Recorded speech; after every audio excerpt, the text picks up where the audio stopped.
जमीन का विवाद घर घर की समस्या बन चुका है और यहाँ भी एक ऐसा ही मामला इटावा से सामने आया है, जहां पर एक पिता ने अपने दो बेटियों को प्रॉपर्टी में बराबर का हिस्सा दिया, यानी एक मकान दिया और 20 बीघा जमीन भी दी। लेकिन उन्हीं के घर के बेटे को ये बात हजम नहीं हुई और ऐसे में वो अक्सर अपनी बहन से और अपने पिता से इस बात को लेकर लड़ाई करता था कि इसमें उसका कोई भी हिस्सा नहीं है, बल्कि बहन का हिस्सा भी उसके नाम कर दिया जाए। इसी को लेकर उसके अंदर की जो नफरत थी वो दिन ब दिन बहुत ज्यादा बढ़ती जा रही थी और ऐसे में आखिरकार इसका अंजाम ये हुआ कि उस बहन को इस जमीन के बदले अपनी जान गंवानी पड़ी।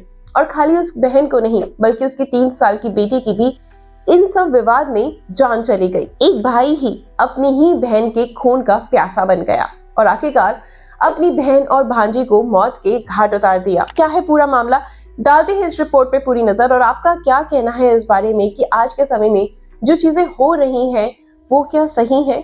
क्या भाई बहन का ये रिश्ता जो आज के समय में, यानी जो भाई होता था वो बहन की रक्षा का भार अपने ऊपर लेता था।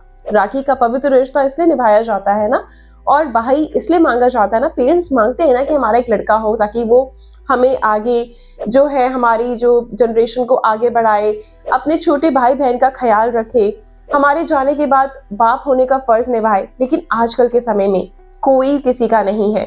इनफैक्ट भाई बहन का नहीं है, बहन भाई की नहीं है। जहां भी पैसे और प्रॉपर्टी की बात आती है वहीं एक दूसरे के वो दुश्मन बन जाते हैं और कहते हैं ना कि बाहर वाला क्या इंसान दूसरे का बुरा करेगा, बल्कि घर के ही लोग दुश्मन बन जाते हैं। घटना ऐसे हुई कि सब कुछ ठीक था। बीच में घरेलू हिंसा में इसकी हर्षवर्धन की पत्नी एक घरेलू हिंसा का मुकदमा लेके एक पक्षी आ गई थी। आज से साल भर पहले से इसी एक कमरे में ज़बरदस्ती निवास कर रही थी कि लवकुश का मकान है, जबकि मकान हमारी वाइफ के नाम ज्योति के नाम था। पुलिस वाले ज़बरदस्ती छोड़ के गए थे एक कमरे में कि लवकुश का मकान, हम लोग कहते रहे कि, और सबको एप्लीकेशन भी दी कि ये लवकुश का मकान नहीं ज्योति का मकान है, फिर भी एक कमरे में ज़बरदस्ती रह रहे थे। तहसीलदार को भी बोला तो उन्होंने कह दिया था कि इनके पास कोई डॉक्यूमेंट नहीं, इनको निकाला जाए। हम लोग बस इनको निकालना चाह रहे थे कि हम लोग सुरक्षित हो जाएं, क्योंकि ज़मीनी विवाद इनके पिताजी का चल रहा है, क्योंकि लड़का 12-15 साल से कोई संबंध नहीं लड़के से, और हमारी वाइफ ही सारी देख रहे हैं कि इनकी मम्मी की पापा की आज शुरुआत से कर रही थी। और क्योंकि ये सीनियर बुजुर्ग हैं, ओपन हार्ट सर्जरी हो चुकी है, तो वही रह के उनका देखने वाला करने वाला कोई नहीं है, तो वही यहीं परमानेंट शुरुआत से रह रहे हैं। शादी हमारी 19 में हुई थी। 19 से तब आज शाम को फिर क्या हुआ था? कुछ नहीं, 2 दिन पहले विवाद हुआ था दरवाज़ा ऊपर गेट लगाने को लेके। इन लोगों ने गेट जीने का ऊपर का उधर से जो उनके कमरे से है, वो दरवाज़ा गैस कटर से कटवा दिया था विपक्षी लोगों ने। तो फिर वही पुलिस के पास कई बार गए कि गेट लगवा दीजिए सुरक्षा के नाते।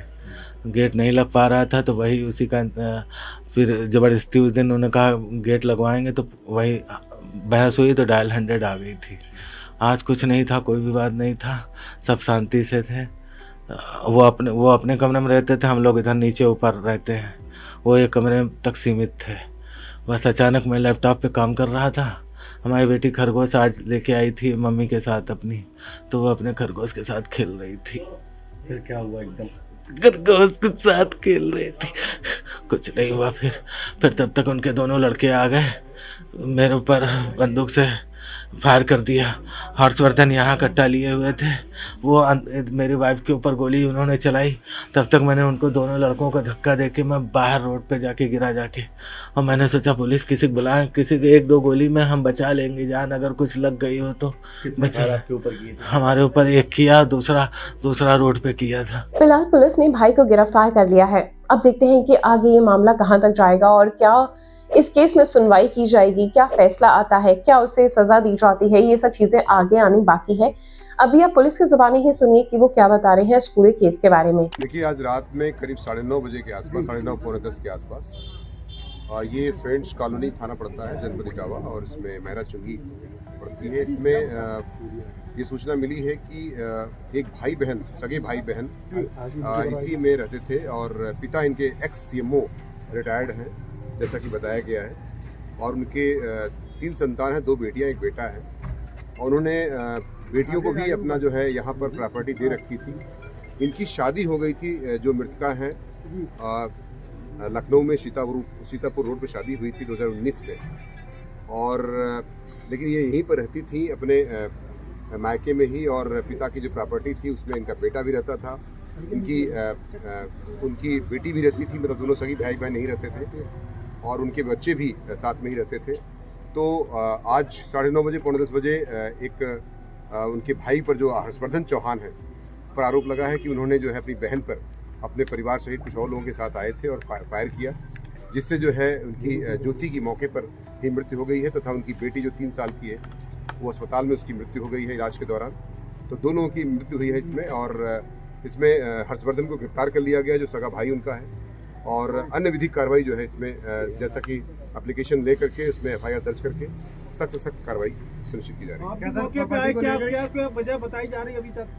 जो वजह बताइए, इसमें सिविल सूट भी चल रहा है मामले में, इसमें जो बताया गया है कि इसमें सिविल सूट भी चल रहा है, भाई बहन के बीच में जो है वाद भी चल रहा है। इसमें प्रॉपर्टी का डिस्प्यूट है निश्चित तौर से जो है, और जो मूल वजह बताई गई है, चूंकि एक्स सीएमओ है और अपने संतान को, बेटी की शादी हो गई थी लेकिन बेटी चूंकि यहीं पर रह रही थी और बेटे को ये अखर रहा था, इसी आधार पर इस एक घटना का वजह मूलतः बताई जाती है। आरोपी कहाँ से लोग गिरफ्तार हैं? आरोपी जो है पुलिस कस्टडी में है, मुख्य आरोपी जो है पुलिस कस्टडी में है, बाकी पूछताछ की जा रही है तथा पंचायतों पोस्टमार्टम की कार्रवाई अमल में लाई जा रही है। आरोपी के अलावा और कितने नाम अभी सामने आए पूछताछ में? 2 लोगों के नाम और बताए जा रहे हैं कि 2 लोग और सहयोग के लिए आए हुए थे। मुख्य आरोपी के अलावा उनके बेटे ही बताए जा रहे हैं, जो उनके खुद के बेटे हैं मुख्य आरोपी के, हर्षवर्धन चौहान के, उनकी भी तलाश की जा रही है, और जैसा भी होगा निश्चित तौर से गिरफ्तारी कर ली जाएगी। बाकी मुख्य अभियुक्त की गिरफ्तारी, जो सगे भाई है उसके, मृतका के सगे भाई हैं, उनको गिरफ्तार कर लिया जाएगा।